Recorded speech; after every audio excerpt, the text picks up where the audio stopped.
Pues está con nosotros aquí un psicólogo, Daniel Peña, psicólogo especialista además en evaluar al personal aeronáutico. Gracias por acompañarnos en Más Vale Tarde. A vosotros. ¿Se puede detectar a través de un test psicológico a un piloto que pretende estrellar un avión, como estamos viendo? Bueno, se puede detectar la vulnerabilidad a padecer cierta clase de trastornos, pero lo que es muy difícil es, con una evaluación que se hace quizá años antes de que llegue un incidente como este, saber el momento y la intensidad que va a tener esa crisis, ¿no? Las pruebas que se aplican generalmente lo que permiten es detectar que hay factores de riesgo o ciertas áreas de la personalidad que pueden dar lugar a ese tipo de comportamientos, pero precisar hasta ese punto y saber cuándo va a ocurrir y de qué manera va a hacerlo, por ejemplo, es francamente complejo. Claro, cuando uno entra en Estados Unidos, al rellenar los papeles le preguntan si está dispuesto a cometer un atentado, si está loco perdido, si lleva veneno. Bueno, a todo es no. No sé si esto es lo mismo que un test psicológico. ¿Está dispuesto usted a cometer un suicidio? ¿Está dispuesto a atentar? ¿Ese es el tipo de preguntas que también se les hacen a los pilotos? Bueno, en realidad al piloto se le pasan 3 grupos de pruebas, ¿no? El objetivo es detectar su capacidad para ejercer con seguridad la labor que va a tener después. Las pruebas, una parte, tienen que ver con inteligencia y con capacidad para razonar o manipular estímulos en el espacio. Otras son de tipo atencional, para saber si se van a ser capaces de resistir la fatiga o se van a distraer con facilidad. Y las últimas son las de personalidad, que efectivamente, nos guste o no, pero son cuestionarios con un montón de preguntas que pretenden recoger la variabilidad en ciertos rasgos de la personalidad. ¿Y qué llama la atención en un test de personalidad? ¿Qué es lo que canta para un psicólogo? En ¿Qué realidad, respuesta? Se corrigen de una manera relativamente automática. Muchos de ellos, de hecho, se aplican en programas online, ¿no?, para poder corregirlos de forma más rápida. Y al final lo que nos dan es una idea de dónde se ubica el piloto o la persona con respecto a una norma. Entonces, hay ciertas áreas que sabemos que están muy vinculadas al comportamiento de los pilotos, como son la inestabilidad emocional, por ejemplo, y la responsabilidad o la necesidad de hacer las cosas de una manera ordenada y rigurosa. Entonces, si viéramos que un piloto, un candidato a piloto, tuviera puntuaciones muy altas, muy desviadas en cualquiera de esas dos áreas, podríamos estar ante alguien con cierto nivel de riesgo. Desde algunas fuentes nos han dicho que en las academias privadas en las que se prepara la gente para pasar estos tests, también se enseña a trucar, a engañar al test. ¿Esto ocurre? Esto ocurre. Realmente, al final, sea porque te lo explican en la academia... Usted lo dice con mucha tranquilidad que esto ocurre, pero a mí que en una academia le enseñen a engañar al test me parece muy grave. O sea, la realidad es que sí se hace porque se les contempla muchas veces como si fueran una prueba más de conocimiento, ¿no? El problema de las academias es que realmente no tienen una formación suficiente como para saber la importancia que tienen esas variables psicológicas dentro del marco global. No es igual enseñarle a un candidato a piloto para que comprenda mejor los conceptos que luego van a preguntarle en un examen de contenidos que una prueba de personalidad. Claro. Frente a eso, lo que sí tenemos es que los test de personalidad cada vez son más seguros y tienen elementos para detectar la mentira, con lo cual tiende a ser más difícil el engañar a un test. Y lo que es más importante, siempre que vaya acompañado de una entrevista personal en la que se validan esa información, el riesgo cada vez es un poquito más pequeño. Claro, aquí no tenemos pilotos que quieran entrar, sino a comandantes veteranos en pilotos. Nos decía antes, por ejemplo, el comandante de Palenzuela, que para él, alguien que come solo verdura, lo decía un poco de broma, ¿no? Pero ya indica un comportamiento raro, ¿no? O que en el trato personal, diario, con alguien se puede detectar. Pero no sé si ustedes, como comandantes, sienten la presión de los test psicológicos. Si con eso, bueno, es un mero trámite o realmente vale para algo. Bueno, yo creo decir si vale para algo o no lo tendría que decir el médico. Yo personalmente he estado volando 43 años y presión ninguna. Yo contesto porque, gracias a Dios, las preguntas que no son esas preguntas tan típicas y tan tópicas, sí, pero son de otro tipo, quizás científico. ¿Duermes bien?, te dice a veces el médico amigo tuyo, ¿no?, que te va a pasar el reconocimiento, que te lo lleva pasando desde hace 40 años. Oye, ¿qué tal duermes? Bien. Cuando vuelves de América, ¿te tardas mucho en acostumbrarte? No. ¿Y fumas mucho? No, no fumo. Bueno, ¿y en casa qué tal van las cosas? ¿Bien? ¿Tienes problemas en casa? No, no. Pues yo creo que a un profesional le vale ya, no tiene, pues ya me conoce hace 40 años, yo digo que duermo mal, que debo hasta de callarme, que me fumo 6 paquetes. Entonces, esto que está diciendo, comandante, es muy interesante porque, por contraste de la cercanía de un hombre que le lleva pasando el mismo test y el mismo análisis 40 años, nos contaba el psicólogo que ahora es una máquina, un ordenador, el que procesa toda esa información que pasa el test. Claro, yo entre un señor que me conoce hace 40 años y que cada año me pasa una evaluación o una máquina que tiene que decir si estoy cuerda o no, me quedo con el señor. Desde luego, por eso decía que es tan importante la parte de la entrevista, ¿no? Y seguramente sin ella, sin una entrevista personal, es muy difícil utilizar con garantías las pruebas, los resultados de las pruebas psicométricas que se aplican en papel o en el ordenador. Comandante. De todas formas, si me equivoco, que me corrija, las técnicas, en cuanto a poder detectar, etcétera, etcétera, han cambiado mucho en 40 años. Es decir, que las pruebas que se hacían hace 40 años se parecen, en parte, a algunas de las que se hacen ahora, pero sin embargo se iba a otras cuestiones porque hay estos problemas que ahora están en el mundo real que antes no existían.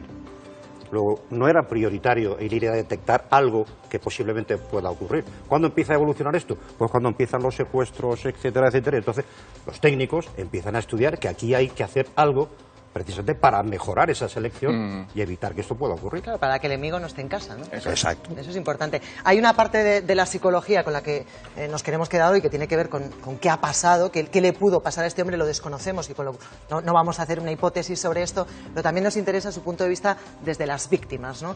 Los familiares de las víctimas, muchos de ellos se han trasladado a Francia hoy después de recibir las terribles novedades de la Fiscalía de Marsella. Y a muchos de ellos les ha conmocionado aún más saber las razones que hay detrás de este siniestro. Se incorporan a esta mesa Mercedes Gallizo, ¿qué tal? Buenas tardes. Hola, buenas tardes. José Luis Roch, Hola, muy buenas tardes. Y Elisa Beni, ¿qué tal? Buenas tardes. Tenemos aquí a Daniel Peña, sigue con nosotros, psicólogo especialista precisamente en todo el personal aeronáutico. Sé que faltan muchos datos, pero ¿hay algo en los detalles que conocemos de este copiloto que nos haga pensar que podía llegar a estrellar voluntariamente ese avión? Bueno, hay ciertas regularidades, el tema de que no expresara o no manifestara miedo al acercarse el momento y el que no haya tenido ni un rastro de empatía a la hora de tomar la decisión son muy característicos de personalidades psicopáticas, ¿no? Y probablemente algo de estos rasgos estuvieran presentes en esta persona. Más allá de eso es difícil sacar conclusiones, incluso sería difícil haberlo detectado porque precisamente esos perfiles son especialmente manipuladores y muy inteligentes generalmente, con lo cual es difícil justo el darse cuenta de que hay esa patología de fondo. Sí, saber qué hay detrás, ¿no? Esa es la gran incógnita en este momento. Pues sí, la verdad es que lo único que tenemos contrastado es que estrellar el avión fue un acto voluntario, ¿no? Que no fue producto de un accidente o de un fallo, y a partir de ahí lo que tenemos son grandes incógnitas y mucha necesidad de saber y de entender, porque claro, lo que produce más incertidumbre es pensar que puede pasar algo tan terrible y que no seamos capaces de detectarlo. Y bueno, hemos aprendido en este tiempo que el fanatismo puede llevar a hacer cosas terribles. También sabemos que la desesperación puede también tener consecuencias muy dramáticas. Pero yo creo que hay todavía en la sociedad una forma muy insuficiente de entender que la enfermedad mental, las patologías psiquiátricas son una realidad en nuestra sociedad, una realidad cada vez más potente, que se manifiestan a veces en un momento determinado sin dar síntomas anteriores o habiendo sido ocultados los síntomas por miedo a perder el trabajo, por miedo a que te miren mal, por, en fin, una serie de circunstancias, y que eso puede producir pues una actuación en un momento determinado terrible, ¿no? De consecuencias terribles. Daniel, yo por desgracia tengo a un gran amigo que ha perdido parte de su familia en ese vuelo, y el dolor que ha tenido en los últimos días hoy se ha transformado en rabia, porque desde su punto de vista no es lo mismo ser víctima de un accidente que ser víctima de un acto de locura premeditado por parte de alguien. ¿Cómo asumen las víctimas y los familiares de las víctimas este cambio, ¿no? Este giro en la investigación? Pues asumirlo supongo que no va a ser nada fácil en ningún caso. La realidad es que la mayor parte de los síntomas de estrés postraumático que se generan después de algo así dependen en gran medida de lo controlable o de lo explicable que era el suceso, ¿no? Y entiendo que este nuevo dato lo último que hace es generar mayor control o mayor sensación de que las cosas son predecibles. Con lo cual entiendo que costará. La otra cara es que una vez que se le puede echar la culpa a alguien, hay gente que puede manejar mejor la situación, ¿no? Y probablemente haya alguna persona a la que le pueda costar, digamos, algo menos, ¿no? El manejar la situación tal y como la están percibiendo ahora. Rabia, ira e incomprensión en Alemania. Estamos en la localidad de donde es este copiloto, el hombre que voluntariamente ha estrellado este avión, Alberto Fernández. La conmoción en esa localidad, la incomprensión es total. No, desde luego la incomprensión es total. Los vecinos, pues evidentemente no pueden entender qué es lo que ha sucedido, porque además, bueno, hemos podido hablar con varios de ellos y dicen que era, pues, un chico, en fin, totalmente normal, con muchos amigos, muy sociable, y sobre todo nos decían que al ser piloto de avión, pues realmente había cumplido uno de sus sueños, ¿no? Hemos hablado incluso, pues, con un hombre que conocía desde hacía 14 años y que nos decía, pues, prácticamente entre lágrimas, que realmente no podía comprender cómo un chaval tan normal ha podido estar en el origen de unos actos como los que han ocurrido el martes. José Luis, Elisa, me gustaría también escucharos. Bueno, es difícil en estos días porque nos afecta a todos. Evidentemente es un accidente que no es tal, sino un accidente en el sentido que tú pierdes la vida porque no lo esperabas, pero te das cuenta, bueno, primero de la insoportable levedad del ser, que es muy fácil. Segundo, que cuando subes a un avión haces muchos actos de fe, porque confías en la técnica. También en el coche, ¿eh? Y en el coche también, pero el coche conduces tú casi siempre. También lo haces cuando hay alguien que conduce por ti, pero en este caso también confías en los pilotos. Y claro, estas cosas pueden pasar factura, pero lo que a mí me preocupa es que pase factura el low cost. O sea, que antes a se podía haber evitado si en la cabina hubiese habido otra persona. Pero fíjate, hemos tenido una tarde, José Luis, de expertos comandantes, sí, y desde hace un par de días, desde que ocurrió la tragedia, yo no soy ni una defensora ni una detractora de ninguna compañía, pero ellos nos han certificado que el low cost no quiere decir una rebaja en la seguridad, que no hay ninguna diferencia en los controles. No, y yo me tengo que creer lo que dicen los comandantes. Pero, por ejemplo, ¿por qué no ponen un baño o un lavabo, como en este caso, dentro de la cabina? Porque eso supone quitar 6 asientos. Entonces pierdes negocio. O sea, si en vez este señor no tenía que haberse ido, tiene un baño donde está el compartimento de los pilotos y ahí hace sus necesidades y no tiene que abandonar eso. Pero eso no se hace porque se pierden 6 asientos que puedes vender todos los días. O sea, antes había 3 pilotos casi siempre en una cabina, ahora ya van 2. Y en algunas ya no entran. O sea, quiero decir, evidentemente lo que es la seguridad técnica no creo que estén rebajándola. Pero sí el low cost busca ganar dinero, porque los precios de los billetes son más baratos y entonces no pueden gastar tanto como en otras compañías. Daniel, ¿cómo se gestiona esto que está diciendo José Luis, el miedo? ¿Cómo se gestiona el miedo? El miedo a volar, el miedo a ponerse en manos de alguien y perder el control. ¿Cómo se gestiona en este momento? Realmente hay una parte que tiene que ver con el componente racional, digamos, ¿no? Y yo creo que a pesar de la dureza y de la situación tan crítica, sigue siendo un medio de transporte especialmente seguro, ¿no? Con lo cual yo creo que la medida en la que nos apoyemos en análisis más racionales, menos nos va a costar gestionar ese miedo. Por otra parte, yo creo que ahora todos debemos estar muy convencidos de que toca un periodo de aceptar que las emociones se disparen en todos, ¿no? Las víctimas, las familias de las víctimas y nosotros, ¿no? Porque yo creo que toca aceptar lo que ha ocurrido y encajarlo. Luego el miedo ahora se gestiona seguramente aceptándolo con tranquilidad. ¿El miedo se gestiona con información precisa y transparente? Sí, ¿ayuda? Sin duda eso facilita, ¿no? El problema es cuando necesitamos demasiada certeza, entonces se convierte en un enemigo más que en un aliado. El gobierno no ha rebajado hoy la cifra de víctimas españolas. Ayer hablábamos de 51 y finalmente, Miguel Ondarreta, son 50, si lo ha dicho el gabinete de crisis, que sigue activo, pero desde que hemos escuchado al fiscal de Marsella no hemos vuelto a tener noticia del gabinete de crisis.